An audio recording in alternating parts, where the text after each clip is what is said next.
if they are giving millions yearly to Serbian non-governmental organizations, tens of millions to Hungary, hundreds of millions to Poland, Slovakia, Germany, when you combine that kind of money and also combine those billions from Ukraine, you have your dream, American dream, back in America. Yeah. It's so easy to. If we could just bring back the money that we flow out like water out of our borders to everybody else that we're not paying. Let's be honest. The way the money system in this country works, the Federal Reserve just prints the money and gives it to Congress to disperse as they see fit, and then charges interest to the United States people. And so we, the people, are paying taxes to support the interest payments. We do not pay enough in income tax to fund our country at all. It's just simply to fund the interest payments of the Federal Reserve, a private bank. This is just corrupt on so many levels. And so they can print as much as they want and put the burden back on the American people. If they stop the presses tomorrow and focused only on closing our borders and taking care of the mental health problem in this country, which is prolific because they closed all of the, all the federally funded mental health institutions, those got closed. And so you have a lot of mental health people running around the street. That is a true crisis. That's an epidemic, right? We have an epidemic of obesity because we have fat people everywhere in this country. And some fat people, or most of them, don't even realize they're fat because they're just eating what's in front of them because this is the poison we're providing, right? We've poisoned our country and people don't have time to educate themselves on what they're eating is bad for them and it's creating the weight gain. But when everybody's gaining weight together, nobody looks different. Right. I remember growing up, if you saw somebody who was overweight by 20 or 30 pounds, you were like, oh my goodness, what happened? Today they're overweight by 50, 60, 100 pounds and people think it's normal. It's like, this isn't normal, men from around the world used to come to America and think women were pretty. Now they're like, you guys are fat. I was like, what happened? But so we could solve so much, Mario. We could take some of that money, like you said, bring it home, end homelessness immediately overnight. I mean, in the mental health crisis overnight. But yet, no, they don't want to do it because it's, again, destroy America, take away their guns, roll these people into the global governance. And then these oligarchs control the world. And the oligarchs will go to war again because they're going to want a bigger piece of the pie. It's just how it is. It's human nature. Yeah. Yeah. But can you please explain me and to the viewers, because I have read somewhere when it comes to voting in the United States, those immigrants which are coming, do they have a right to vote? What with that? Well, technically, no, but they're passing laws in 7 or 8 states. Now, I'd have to check. There might be more at this point, but 7 or 8 states for sure have the illegals. I call them invaders. Illegals are allowed to vote in state and local elections. So again, when you understand politics starts locally, they can influence. They can influence the policies of a county. So, for instance, here in Florida, Collier County we have 67 counties in Florida. Collier County led the way and said, you know what? We're going to say no to the WHO, and we're saying no to the federal government from intervening in our county and forcing us to take a jab, wear a mask, or be locked down.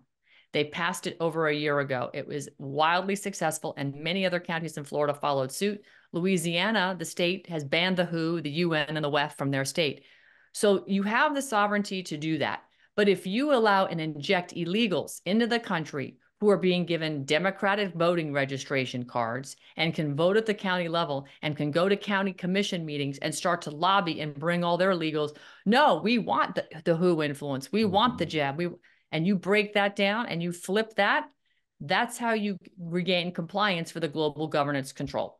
So them starting at the local level, while people go, oh, good, they can't vote for president. The president is irrelevant when it comes to politics in the end of the day. They're just a puppet for the corporation that they're running at the moment. Because look at Trump. I always say, great president, loved him. He was a benevolent dictator because he was never given control. And he shouldn't have. That's why we have 3 branches of government. He dealt with an adversarial legislative body known as Congress. And so most of his work he did was through executive order, which was immediately reversed when Biden came in. He deleted all Trump's orders and installed his own. So you're not really governing, you're just dictating, and you're either benevolent and good or you're malevolent and bad. So that's why local counties can say, kiss my grits and give the middle finger to the federal government if they have control of the county and say, not in my county, our people are protected. Okay. that's good to hear. That I know I talked to some other people also from United States who say, okay, you have a picture in Washington, you have a picture one side of the story in Los Angeles, in LA, you have Florida, you have these counties and states basically who if you look at them good, you would say that they are closer to some European anti-globalistic state than if they are United States, because people don't know that United States has so many states, and that there are states that they can be free. For example, Mm-hmm. when it came to COVID, when it came to masks and lockdowns, people could see different politics in different states, and that's good. When somebody asks me, Mario, who are you for? Who do you support?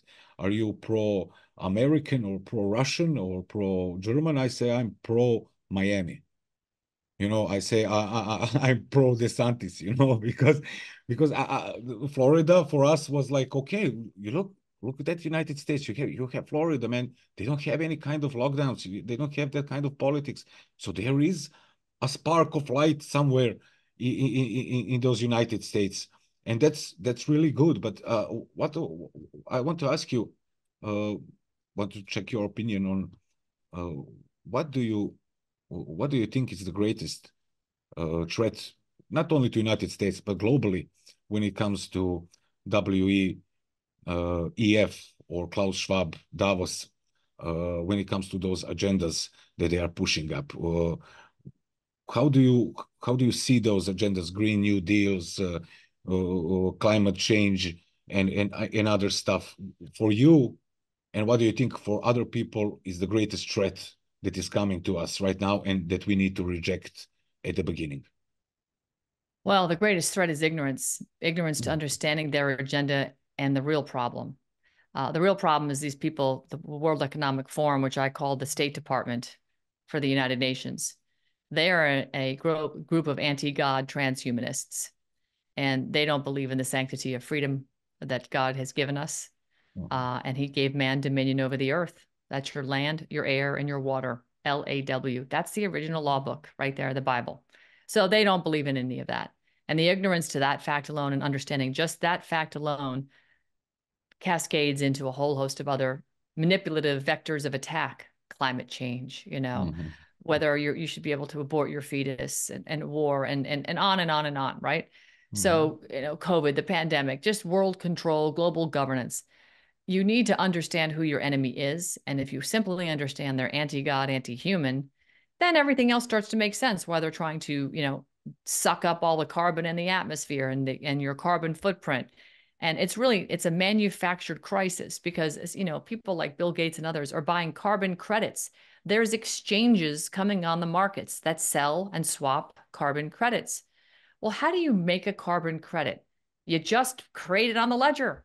And so you can buy a carbon credit over here. So Bill Gates can buy a bunch of carbon credits and then he can, or buy some land with trees on it and farms or whatever. And then he can fly his jet all over the place because he's spewing his carbon here, but he's crediting it over here. So he's neutral.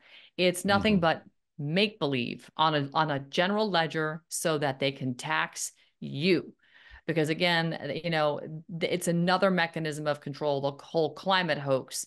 And again, we know they do weather modification and manipulation. That is a known fact. It is documented in our own military books and so forth. We've read it all. The WikiLeaks, we know. So they're going to manufacture what we call astroturfed protests. We have invasionary forces. We have weather modification. We have pandemics. We have election fraud. And then, of course, the poisoning of our food and our water and our atmosphere. It's just control, control, control. It's as many different layers and vectors of control. So the people have to become educated at all the levels of this fifth generation warfare. If they aren't even starting to acknowledge that there's multiple points of attacks and that all governments are in on it collaboratively together, well, maybe Bukele isn't. He seems to be extricating himself down there in El Salvador. He's now got his attorney general investigating his entire cabinet, which I think is fantastic. But pretty much every government is against its people, and they want to control, and that's being driven by the oligarchical powers that control the world. And it's a sick mentality, but these are anti-God, anti-human. So once you understand that premise, then everything else that flows out of it, all of their agendas and crises are direct attribution to their belief system. So that's really what people need to understand.